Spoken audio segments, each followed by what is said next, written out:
Тема мусульманского образования детей постоянно беспокоит умы родителей. Многие сетуют на загруженность детей разнообразными кружками, секциями, которые якобы помогут развитию ребенка, забывая при этом о главном – фундаментальных знаниях об исламе. Давайте узнаем у крымских мусульман, есть ли необходимость, на их взгляд, обучения детей исламским базовым знаниям в медресе или в других учреждениях. Думаю, лучше в медресе, наверное. Там более полное образование, да, дадут. А там поверхностно, что будут они знать. И будут ли давать там еще образование. Да. Вот так, такое мнение, да, у меня. Естественно, нужно получать мусульманское образование в специальных учреждениях, так как наша молодежь достаточно не подкована в этих вопросах. Конечно, медресе, мечетях. Мечети должны ходить, мы обязаны, мы мусульмане. Если мы туда будем ходить, Аллах Та'аля Всевышний нам обязательно что-то даст. У всех есть своя участь. Если мы не будем соблюдать свои традиции, то мы не мусульмане. Не так ли? И мы должны знать свой родной язык. Все люди, каждый народ знает свой язык. И все мы своих детей должны обучать родному языку. И вот именно тогда наш народ воспрянет.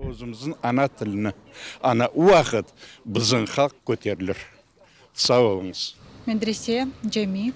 Есть специальные кружки у нас, как на фонтанах. Почему? Потому что это база. Медресе. Почему?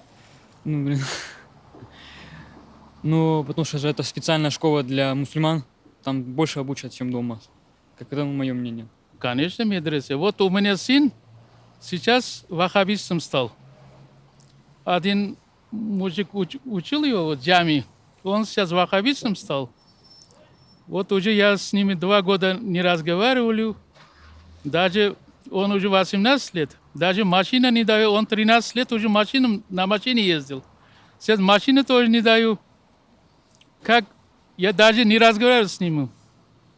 Вот такое дело. В медресе, наверное. А дома ты что можешь делать? Дома я ничего не смогу дома. Китап Арменде.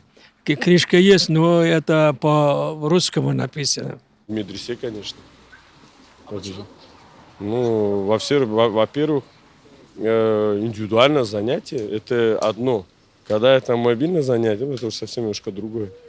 Там акцент не ставится определенно. Например, на уроке учитель, вот он стоит рядом, и на тебе сосредотачивает это внимание, да, допустим, какие-то непонятные вопросы он может, в принципе, ответить.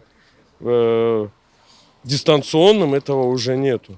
На сегодняшний день много примеров, как дети там находят способы, да, там, обмануть по камере, там, туда-сюда, там, всякие брошюрки над мониторами ставят. Поэтому, я думаю, так. Конечно, если это касается уже целенаправленного получения образования, конечно, лучше в медресе. Потому что в медресе ученик получает базовые, основные, конкретные знания непосредственно от профессионалов, компетентных людей. Но, конечно же, мы не должны забывать, что первые учителя для ребенка – это его мама и папа.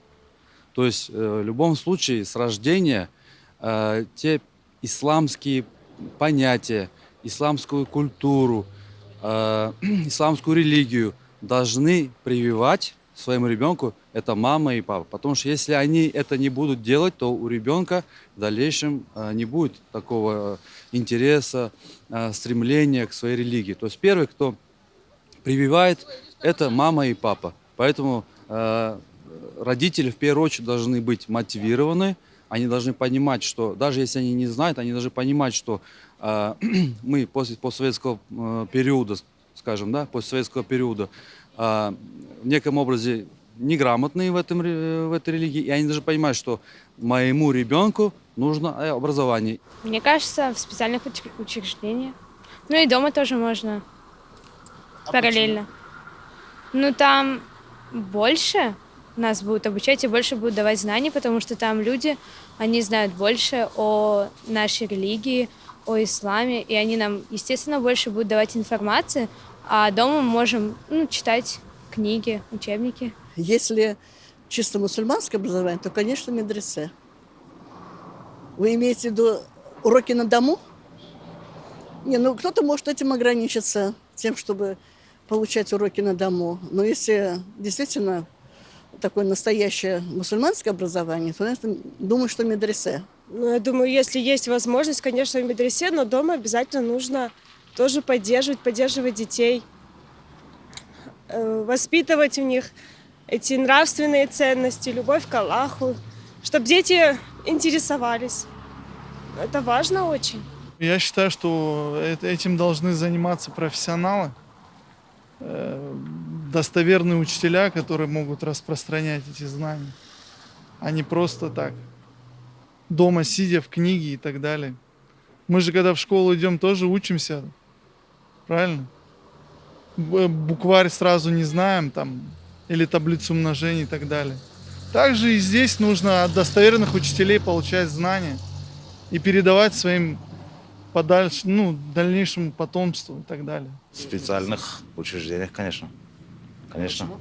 Ну, потому что там ученые и учителя, которые могут дать знания, а дома как ты получишь его? Дома ты не получишь его. Все. В медресе. Почему?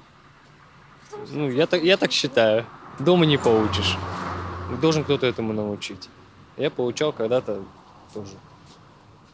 Я считаю, что в медресе. По моему мнению, это получать образование, воспитание вообще лучше дома, да, то есть кто может дать воспитание, как не родители, да, изначально.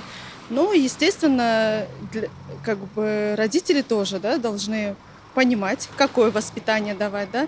Мы, как мусульмане, должны давать воспитание именно то, что нам предопределил Аллах, да, и то есть ребенок может учиться в медресе, но то воспитание, которое от дома, он может вести себя по-другому. Поэтому если дома дадут родители воспитание правильное, да, то есть то, что естественно, они выйдя на улицу, они это воспитание будут принимать на себе, да, то есть будут воспитаны, будут здороваться, да, со взрослыми, будет уважение к взрослым, будет, и тому подобное, да, что уступить место, я не знаю, и так далее. Я считаю, что в медресе это прекрасно. Это хорошо, что есть такие заведения, где это вторая ступень, да, кажется, вторая ступень образования, то есть после школы можно окончить медресе, и после медресе есть возможность поступить в университет и продолжать как-то получать дальше высшее образование.